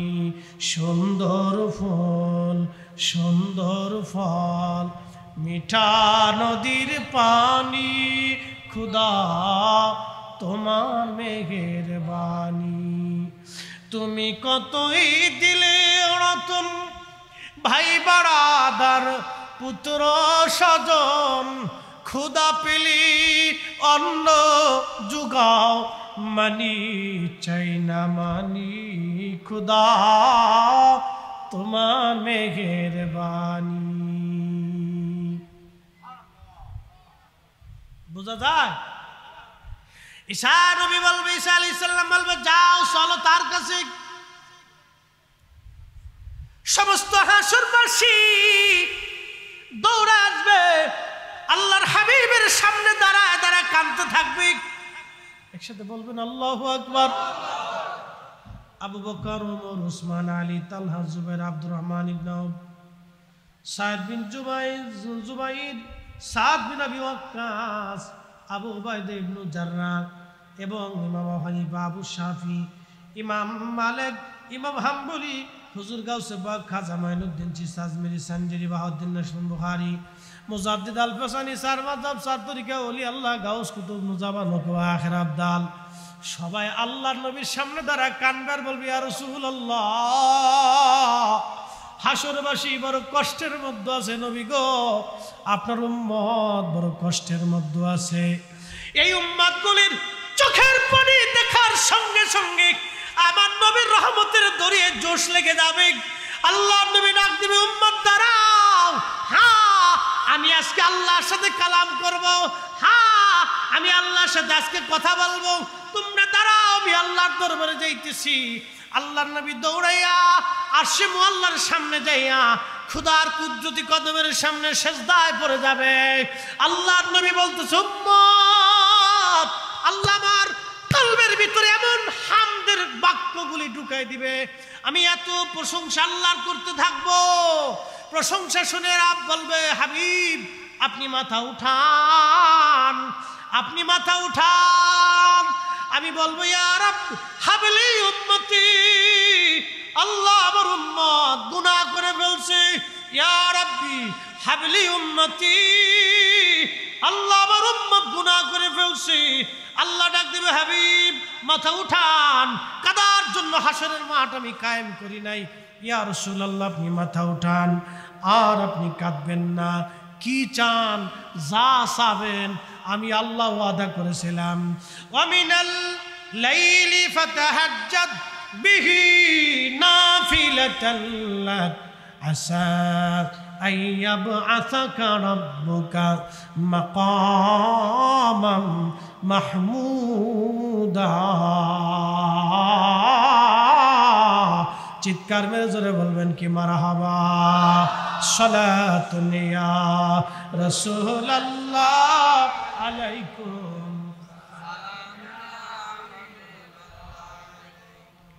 আসসালাতুন ইয়া রাসূলুল্লাহ আলাইকুম সালামুন ইয়া হাবিবাল্লাহ। বন্ধু আমি তো ওয়াদা করছি আপনাকে মাকামে মাহমুদ ওয়ালা বানাবো। একসাথে আল্লাহু আকবার। যা কাউকে দেই নেই আর কাউকে দেব না। হাশরের মাঠে আমি রব মালিক ইয়াউমিদ্দিন, আপনি নবী আশ-শাফিউল মুজনিবিন। হাশরের মাঠের মালিক আমি, কিন্তু হামদের পতাকা আজ আপনার হাতে। হাশরের মাঠের মালিক আমি, কিন্তু সুপারিশের পতাকা মাকামে মাহমুদ ওয়ালা আপনি নবী নিজে। আমি আরশে ওয়ালা, আপনি মাকামে মাহমুদ ওয়ালা। আমি বিচার দিবসের মালিক আর আপনি শাফিউল মুজনিবিন। আমি রব্বুল আলামিন, আপনি রাহমাতুল লিল আলামিন। চিৎকার মেরে জোরে বলেন মারহাবা।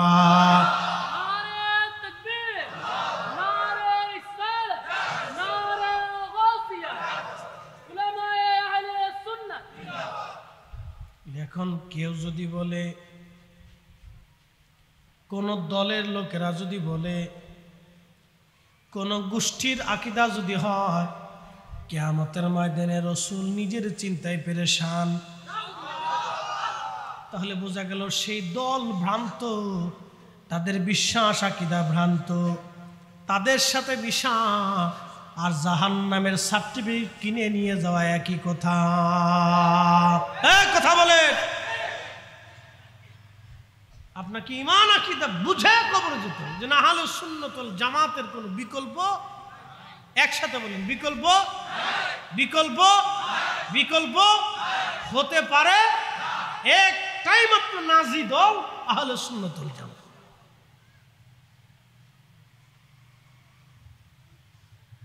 আল্লাহর কোরআনে আল্লাহ বলে, হাবিব আমি তো আপনাকে মাকামে মাহমুদের ওয়াদা করে রাখছি, উঠান মাথা, কি চান আপনি? তখন নবী কান্দে, ইয়া রাব্বি হাবলি উম্মতি, আল্লাহ আমার উম্মত গুনাহ করে ফেলছে।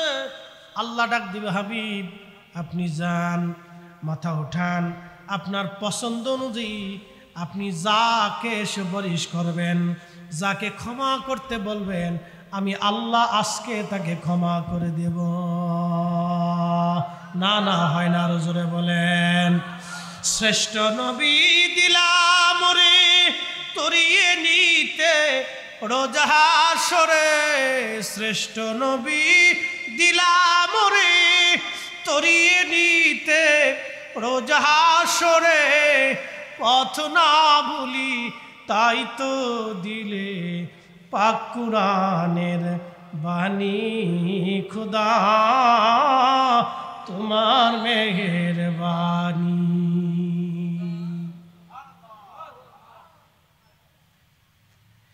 আল্লাহর হাবিব মাকামে মাহমুদ ওয়ালা হয়ে গেলেন। হামদের পতাকা, সুপারিশের পতাকা আমার নবীজির হাতে। উম্মত বেছে বেছে বেছে বেছে ডাক দিবে। সাহাবীরা বললেন, ইয়া রাসূলুল্লাহ আপনি উম্মতকে কিভাবে চিনবেন? অথচ আদম নবীর উম্মত, মুসা নবীর উম্মত, ঈসা নবীর উম্মত, ইব্রাহিম নবীর উম্মত, হারুনের উম্মত, ওই দাউদের উম্মত, সুলাইমান আলাইহিমুস সালাতু ওয়াস সালাম নবীদের উম্মত। নবী গো, এত মানুষের ভিড়ে আপনি উম্মতকে কিভাবে চিনবেন? আল্লাহর নবী জবাব দিলেন, উম্মত রে, সাহাবীরা রে, আমার উম্মতেরা 5 ওয়াক্ত ওযু করবে। একসাথে কোন আল্লাহু আকবার। কি করবে? কি করবে? ওযু করে, শুধু ওযু করে চলে আসবে না নামাজ পড়বে? আল্লাহ রাসূল বলেন, আমার উম্মত 5 ওয়াক্ত ওযু করবে, 5 ওয়াক্ত নামাজ পড়বে।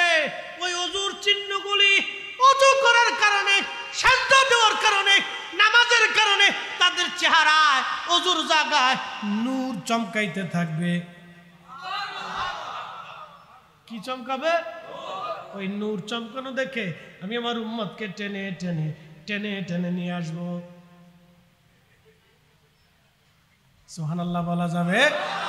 তাহলে আপনারা বলেন, যে ব্যক্তি অরিজিনাল নামাজি সে কি এতিমের হক মারতে পারে?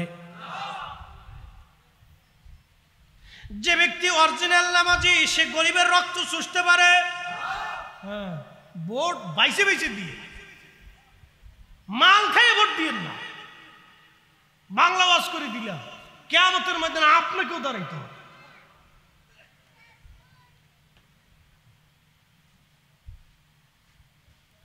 প্রিয় উপস্থিতি আমার, আহা, আল্লাহ রাসূলের সুপারিশ এত পরিমাণে আসতে থাকবে, একসাথে বলবেন আল্লাহু আকবার। সহিহ মুসলিমের কিতাবুশ শাফার ভিতরে আছে এত পরিমাণে সুপারিশ। নবীজি বলতেছেন, আমি এত পরিমাণে সুপারিশ করব, যাকে চাবো আল্লাহ তাকে মাফ করবে, আমি যাকে চাবো আল্লাহ তাকে মাফ করবে। দিতে দিতে দিতে দিতে মাফ টানতে টানতে টানতে টানতে আজাজিলকে চিনেন তো আপনারা? আজাজিলকে চিনছেন তো আপনারা? হ্যাঁ, শয়তান আজাজিল সে পর্যন্ত আল্লাহর নবীর সামনের কাছাকাছি এসে দাঁড়ায় থাকবে, যদি রাসূল আমাকে টেনে নিয়ে যায়। সে আশায় থাকবে। কিসে থাকবে? আশা, মানে এত পরিমাণে টানতেছে, আসো আসো আসো, টানবে, উম্মতকে টেনে টেনে নিবে। একসাথে বলা যাবে আল্লাহু আকবার। যারা রাসূলের সুপারিশকে অস্বীকার করছে তাদেরকে টানবে না? কেমনে টানবে? সে তো মানেই নাই, সে তো আল্লাহ রাসূলকে মানেই নাই, দুনিয়াতে বিশ্বাসই করে নাই যে কিয়ামতে নবী পেয়ারা রাসূল আল্লাহর হাবিব সুপারিশ করতে পারবে, সে তো বিশ্বাস করে নাই। তো যখন বিশ্বাসই করে নাই, তো কিয়ামতের ময়দানে আল্লাহ রাসূল কি বলবে জানেন? তাদের সামনে পর্দা পড়ে যাবে। পর্দা পড়ার পরে ফেরেশতারা বলবে, ইয়া রাসূলুল্লাহ, সে তো উম্মত। ও না, পর্দা পড়ে যাবে। আল্লাহ রাসূল বলবে, ফেরেশতারা, এটা আমার উম্মত। ফেরেশতারা বলবে, ইয়া রাসূলুল্লাহ, আপনার উম্মত বটে, কিন্তু আপনার ইন্তেকালের পরে তারা নতুন নতুন মতবাদ, আকীদা, যেগুলো আপনি পোষণ করেন নাই, সাহাবীরা পড়তেন না, উলামায়ে মুতাকাদ্দিমিন, মুতাআখিরিন, সালফুস সালিহিন, ওলিয়া উলিয়া, আউলিয়া আতকিয়া, আহলুস সুন্নাত ওয়াল জামাতের উলামা ফুদালারা কোনোদিন করে নাই, কিন্তু তারা এগুলো করতো। নতুন নতুন মতবাদ তারা আবিষ্কার করছিল। ইয়া রাসূলুল্লাহ, তারা ইন্তেকালের পরে এই বেদাতের উদ্ভাবন করেছিল, নতুন মতবাদের উদ্ভাবন করেছিল। তখন আল্লাহর নবী বলবেন, সুহকান সুহকান, দূর হয়ে যা, দূর হয়ে যা, দূর হয়ে যা, এই নব্য আবিষ্কৃত বেদাতি আকীদার দল দূর হয়ে যা। উম্মত হবে কিন্তু সুপারিশ পাবে। এই জন্য আল্লাহ রাসূলকে মানার মতো মানতে হবে, বিশ্বাস করার মতো করতে হবে, আকাইদা আহলে সুন্নাত ওয়াল জামাতের উপরে দায়েম কায়েম থাকতে হবে, দাঁত দিয়ে কামড় দিয়ে এই পতাকাকে শক্ত করে ধরে রাখতে হবে। যদি না করতে পারেন তাহলে হাসরের ময়দানে কঠিন পসানো পস্তাইতে হবে, যেই পসার আর শেষ নাই, যেই বিপদের আর কোনো মাপ পাওয়ার কোনো রাস্তা নাই। একটা কথা মনে রাখবেন, আপনাদেরকে বলে দিয়ে যে মাঝে মধ্যে ওয়াজে বলি, কেউ যদি আল্লাহর দরজা থেকে বিতাড়িত হয়ে যায়, ধরেন আল্লাহ তাকে বিতাড়িত করে দিচ্ছে, যা বান্দা তুই আমার সামনে আসবি না, তুই পাপিষ্ঠ, তোকে আমি পছন্দ করলাম না, আমার হিসাবে তুই হেরে গেছিস, যা বান্দা চলে যা। কোরআনে আসছে, যা বান্দা তুই চলে যা। বাম হাতে আমল নামায় আসছে, নেকির পাল্লা তোর হালকা হয়ে যেতেছে। এই বান্দাগুলি, মানুষগুলি সেই দিন আল্লাহ রাসূলের দরজা তার জন্য খোলা থাকবে। একসাথে বলেন আল্লাহু আকবার। আমাদের রাসূলের দরজা তার জন্য খোলা থাকবে। আর যদি আল্লাহ রাসূলের সাথে গুস্তাখি করেন, বেয়াদবি করেন, যদি হাবিবে কিবরিয়ার সাথে বেয়াদবি হয়ে যায়, তাহলে এই দরজা বন্ধ হয়ে যাবে। আল্লাহর হাবিবের দরজা যদি বন্ধ হয়ে যায়, তো আল্লাহর দরজা বন্ধ হয়ে যাবে, আর কোনো রাস্তা নেই, আর কোনো রাস্তা নেই। তাই জন্য আপনাদেরকে অনুরোধ করব, এই আহলে সুন্নাত ওয়াল জামাতের আকাইদের উপরে আপনারা প্রতিষ্ঠিত থাকবেন। মেহেশরের মাঠ বড় ভয়াবহ হবে, বিরাট হবে আর ব্যাকুট হবে। সেই কঠিন মাঠে হাউজে কাউসারের পানি ছাড়া আর কোনো পানি থাকবে না। সেই দিন আল্লাহর সুপারিশ ছাড়া আর কোনো সুপারিশ থাকবে না। সেই দিন আরশে মুআল্লার নিচের আশ্রয় ছাড়া আর কোনো আশ্রয় হবে না।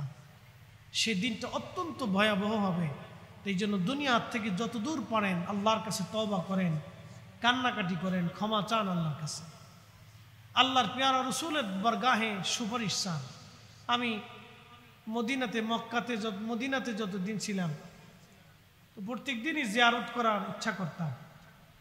রওজা শরীফের পাশে দাঁড়ানোর অভিপ্রায় নিয়ে আমি পাশাপাশি যে বসতাম। তো রওজা শরীফে জিয়ারতের সময় দেখতাম ওখানে তো দাঁড়ানোর সুযোগ থাকে না, অনেক মানুষ আর দাঁড়াইতে দেয়ও না। 3 প্রকারের হাজি আছে। এক হাজি হলো সেলফি হাজি, ওখানে যাই আসে ভিডিও করে, ছবি তুলে, অথচ ও জানে না যে এখানে কে ঘুমায় রয়েছে। আহা, ও যদি বুঝতো, সে যদি বুঝতো যে আল্লাহর হাবিবের জিয়ারত কত দামি, উম্মত যদি জানতো যে আল্লাহর নবীর রওজা মুবারকে দাঁড়ানো কত দামি, উম্মত যদি দাম দেখতো তাহলে পৃথিবী থেকে হামাগুড়ি দিয়ে হলো যেত। সারা পৃথিবী থেকে ক্ষুধার্ত হয়ে হামাগুড়ি দিয়ে হলো উম্মত ওখানে যাওয়ার চেষ্টা করত। আল্লাহর হাবিবের বারগাহে হাজিরা দেওয়াটা যে কত দামি, আল্লাহর নবীর কদম মোবারকে দাঁড়িয়ে সালাম দেওয়াটা যে কত দামি, যদি উম্মত বুঝতো তাহলে হামাগুড়ি দিয়ে হলো পৃথিবীর অন্য প্রান্ত থেকে যাওয়ার চেষ্টা করত।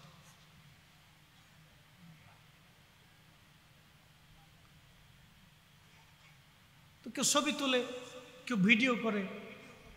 আবার আর এক প্রকারের হাজি আছে যেটি নজদিমার্কা হাজি, ক্ষমা করবেন আমাকে, তাদের মতবাদটা তো খুব মারাত্মক মতবাদ।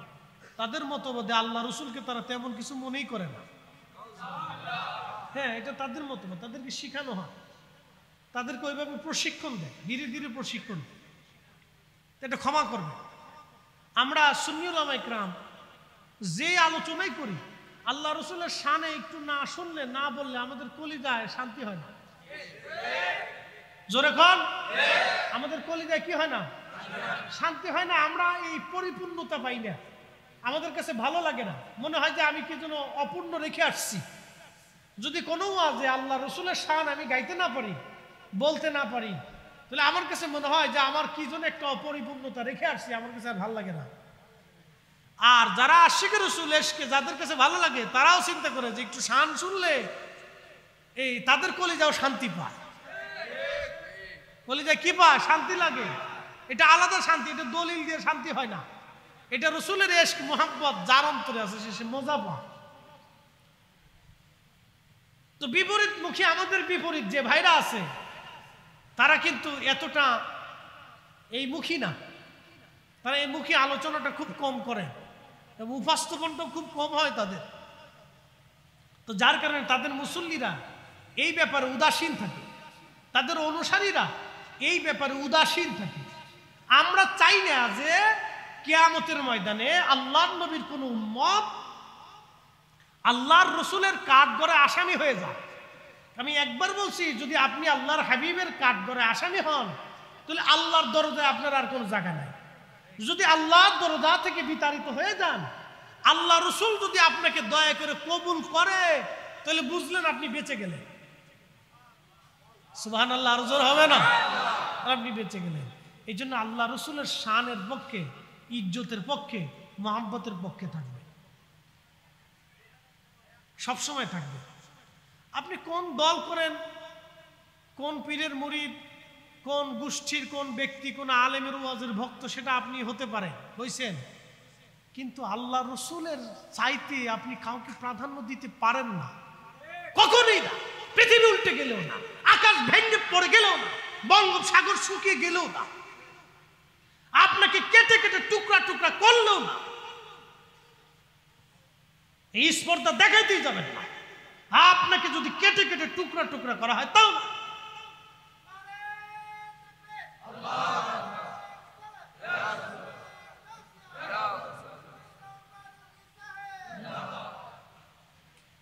খুব মনোযোগ। তো মহেশ্বরের মাঠ কায়েম হয়ে গেল, আল্লাহর হাবিবের সুপারিশ চলতে লাগবে। একসাথে বলবেন না মারহাবা? কত সময় চলবে? এই সুপারিশটা কত সময় চলবে? কোরআনে আল্লাহ বলতেছেন ওয়ালাল আখিরাতু খায়রুল লাকা মিনাল উলা। বন্ধু, দুনিয়ার জিন্দেগির চাইতে হাসরের জিন্দেগিটা আপনার জন্য অনেক উত্তম হবে।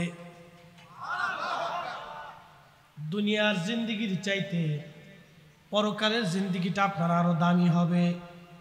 এই জন্য আমরা সুন্নিরা বলি আমার নবী রওজা মোবারকে জিন্দা জিন্দা জিন্দা। এই কথা কর না, আমি বলিনি, কোরআন থেকে বুঝতে হবে। ওয়ালাল আখিরাতু খায়রুল লাকা মিনাল উলা। আপনার যে দুনিয়ার জিন্দেগি, এই দুনিয়ার জিন্দেগির চাইতে পরপরের জিন্দেগিটা আরো দামি হবে, আরো সম্মানিত হবে, আরো ইজ্জতওয়ালা হবে।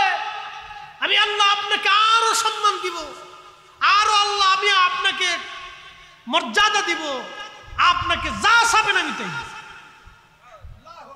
এরপরের অংশে আল্লাহ আবার বলতেছেন وَلَسَوْفَ يُعْطِيكَ رَبُّكَ فَتَرْضَىٰ।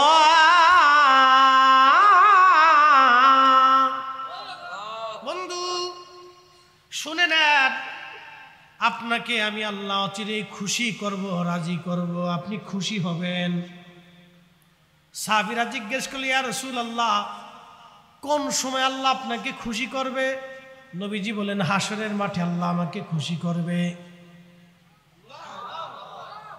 যে না করবেন সে বুঝবো কিপটিয়া। জোরে বলেন, আরো জোরে। না না না, আরো জোরে, একসাথে। অনেক বড় দামি কথা আল্লাহ। ইন্নাকা লা তুখলিফুল মিআদ। আল্লাহর কথার কোনো ডাইন বাম নাই। হাবিব, অচিরে আমি আল্লাহ আপনাকে খুশি করব, রাজি করব আমি আল্লাহ। সাহাবীরা বলল, হুজুর আল্লাহ আপনাকে খুশি করবে কখন? বলে হাসরের মাঠ। কিভাবে আল্লাহ খুশি করবে আপনাকে? বলে আল্লাহ আমাকে সুপারিশের অনুমতি দিবে, আমি যা চাবো আল্লাহ তাই দিবে। বলে হুজুর কি চাবেন আপনি? নবীজি জবাব দিলেন, সাহাবীরা, কিয়ামতের মাঠে আমার একটা উম্মত জাহান্নামে থাকবে আর আমি নবী জান্নাতে থাকবো, তা হবে না। আমার প্রত্যেকটা উম্মত জান্নাতে দেওয়ার পরে আমি আল্লাহর নবী খুশি হয়ে যাব। একবার জোরে বলা যাবে কি মারহাবা?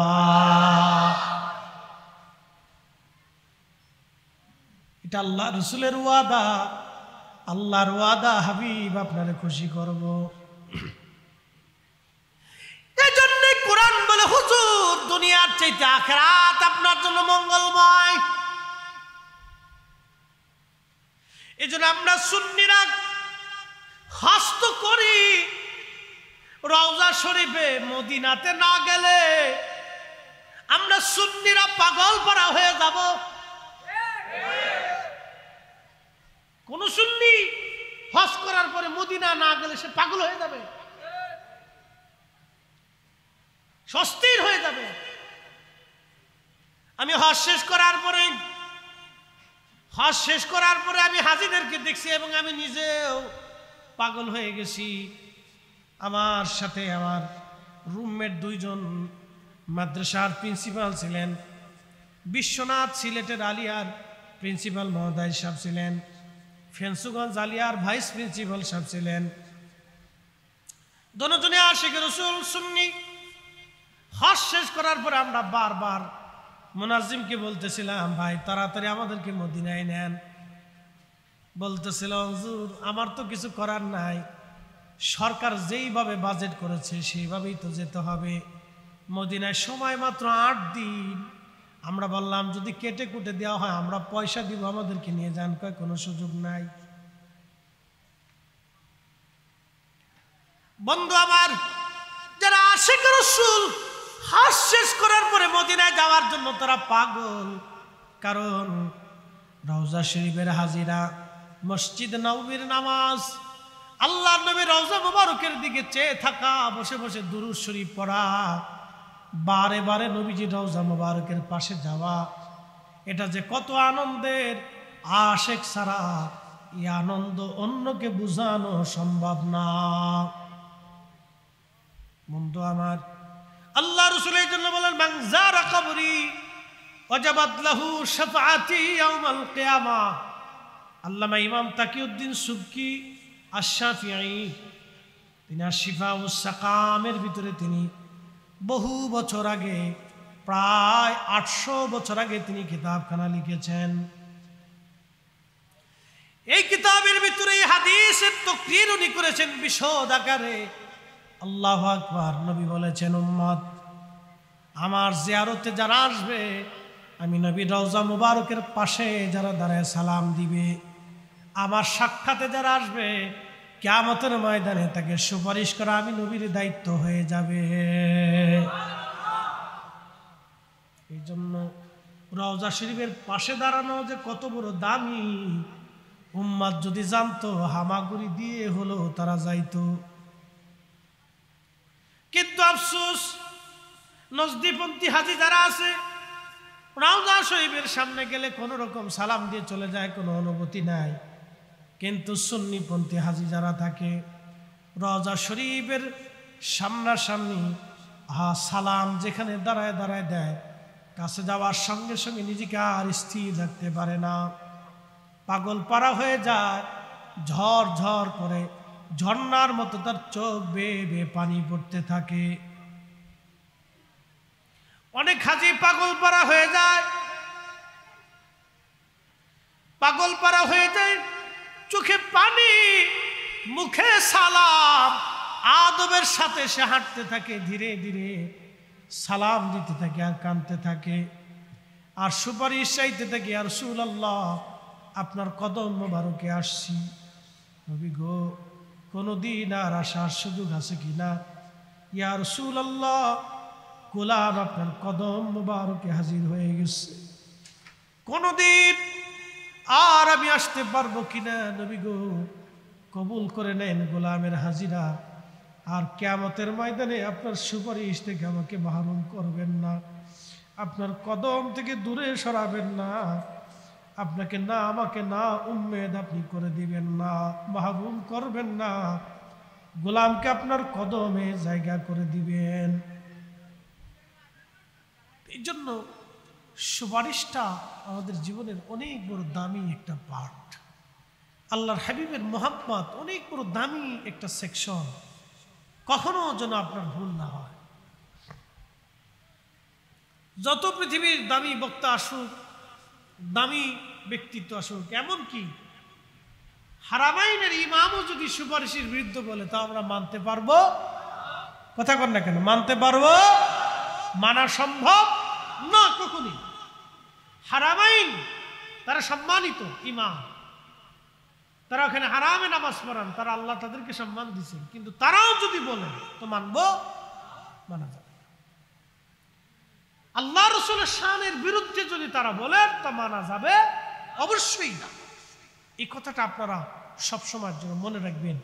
আল্লাহ কায়েদে আহলে সুন্নাতুল জামাতের পথে আমাদেরকে কবুল করুন। প্রিয় উপস্থিতি, আমি যে বিষয়টা বলছিলাম বারবার, যে দুনিয়াতে আমরা যেন হকের উপরে চলি, মানুষের হক, বান্দার হক, প্রতিবেশীর হক, আত্মীয় স্বজনের হক আমরা মিটাই চলি, পাওনাদারের পাওনাটা মিটাই দেয়।